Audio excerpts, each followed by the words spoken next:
આજ તો આમ તો અમારી આજની સ્ટેન્ડિંગમાં અમે ગત બોડીના જે ઠરાવ હતા એને માલી આપેલી, ત્યાર પછી અમારા જે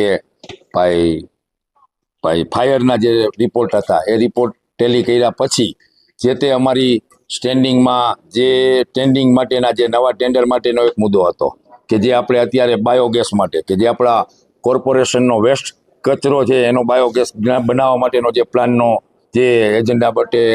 ટેન્ડર કરવાની પ્રોસેસ હતી એમાં અમે એ ટેન્ડરને એમાં થોડીક વિસંગતતા હતી તો એ પ્રોસેસને અમે અત્યારે પેન્ડિંગ રાખી અને નવી સિસ્ટમથી અને જે તે બીજા કોર્પોરેશનમાં જે અત્યારે ચાલુ નવી કોર્પોરેશન અને સુપ્રીમની નવી ગાઈડલાઇન્સ મુજબ જે ટેન્ડર પ્રોસેસ કરેલી છે એ પ્રોસેસ કરવા માટેની અમે એક કાર્યવાહી કરેલી છે। ત્યાર પછી જે તે અમારા મોરબી વિસ્તારમાં અત્યારે આપણે મેઇન જે 2-3 રોડ ઉપર જે પેચિંગ કામની ને ઇમરજન્સી જે જરૂર છે મેઇન રોડ ઉપર એમાં ખાસ અમે પેચિંગના એસ્ટિમેટ બનાવી અને તાત્કાલિક કરવા માટેની સૂચના આપેલી। પેચિંગમાં અત્યારે ઓલરેડી તો 4 કે 5 પેચિંગ વિસ્તાર છે। એક તો જાણી આસ્વાદ પાનથી લાતી પ્લોટ મેઇન રોડ, ત્યાર પછી અયોધ્યાપુરી મેઇન રોડ, ત્યાર પછી 2 છે આપણા નાની બજારવાળા અને એક છે ભાઈ માધાપર વિસ્તારનું છે। ત્યાર પછી અમે જે અત્યારે આપણા તહેવારો ઉપર જે લાઇટો માટેની જે તે વિસ્તારમાં અને મેઇન બજારમાં જે કમ્પ્લાઇન છે એને તાત્કાલિક અમે લાઇટો નવી નાખવી પડે તો નવી નાખવા માટેની અને રિપેરિંગ માટેની જે પણ પ્રક્રિયા કરવી હોય એના તાત્કાલિક અમલ કરવા માટેની અમે સૂચના આપેલી છે। ત્યાર પછી અમારા અત્યારે જે શ્રાવણ એટલે કે તહેવારોના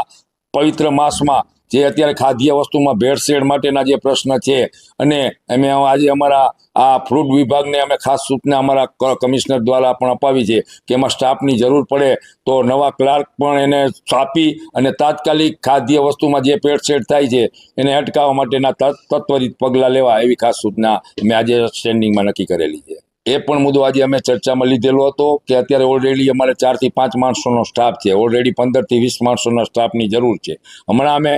ગોંડલ સાઈડથી 10 માણસોને બોલાવેલા પણ એ 5-6 દિવસ રોકાયેલા અને જતા રહ્યા તો એના માટે જે કરવું પડે એના માટે અમારે બીજા વિભાગમાંથી પણ લેબર ચેન્જ કરવા પડે તો પણ અમે સૂચના આપેલી છે। અત્યારે રસ્તા ઉપર ખરેખર જાજા ઢોરનો ત્રાસ છે તો અત્યારે અમે એ ચર્ચા કરી અને અહીંથી પણ જો બીજા નંદી રાખવા માટેની વ્યવસ્થા ન હોય તો એને ટ્રાન્સફર કરવા માટેની પણ અમે બધી ચર્ચા કરીને એના ફંડિંગ માટેની પણ ચર્ચા કરેલી છે। એમાં એક વસ્તુ તો સાચી છે કે જે તે અત્યારે ઓલરેડી અમારી પાસે સ્ટાફ નથી, સ્ટાફની ઘટ છે જે અમારે ક્વોલિફાઈડ જે અમે આમ તો વારંવાર જાહેરાત આપી છે પણ અમને ક્વોલિફાઈડ ઉમેદવાર મળતા નથી ક્વોલિફાઈડમાં તો એના અનુસંધાને અત્યારે અમારી જોડે એક બેન ને એક ભાઈ છે તો એમાં પણ એક બેન અમારા રીઝન આપેલું છે તો અમે એને રોકેલા છે અને અત્યારે અમે આવી નવી જાહેરાત માટે કે જે એના ક્વોલિફાઈડ ઉમેદવારો ઇન્ટરવ્યુમાં બોલાવી અને ઇમરજન્સી એમની ભરતી કરવા માટેની અમારી ખાસ પ્રોસેસ માટેની પ્રાયોરિટી છે। આમ તો અમારી જૂની કચેરીનું 4 કરોડનું એસ્ટિમેટ હતું, ત્યાર પછી જે 2 એક્સેસ નવા એક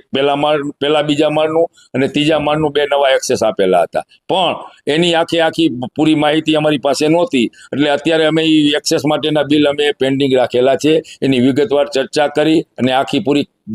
તપાસ કર્યા પછી અમે એક્સેસ મંજૂર કર્યું। એ તો અમારા ધ્યાને હતું કે આપણે ગઈ વખતે અમારા જે જૂના કોર્પોરેટરો એટલે કે જો મોરબીવાસી હતા એને અમારી બધી ખરાઈ કરેલી કે એ આ કામ ખરેખર થયેલું હતું ને એનું બિલ બાકી કારણોસર વચ્ચે ઇલેક્શન આવેલું, બદલીનો વિષય આવેલો એટલે એ બિલ રોકાયેલું હતું એને આજે અમે મંજૂરી આપી। આમ તો ઓલરેડી અત્યારે 9 સોસાયટીની જે જનભાગીદારીવાળા ના વર્ક ઓર્ડર થઈ ગયા છે, ત્યાર પછીની અત્યારે નવી જનભાગીદારી માટેની જે અમે એસ્ટિમેટ બનાવી અને જે તે લોક ભાગીદારીમાં અત્યારે અમે નવી એક પ્રોસેસ એ સરકારશ્રીમાંથી ઉમેરો થયો છે કે લોક પ્રતિનિધિ એટલે કે ધારાસભ્યશ્રી અને સાંસદશ્રી પોતાની ગ્રાન્ટમાંથી લોક ભાગીદારીની જે ફંડિંગ ભરવાનું થાય છે તો એ ખરેખર સરકારશ્રીનો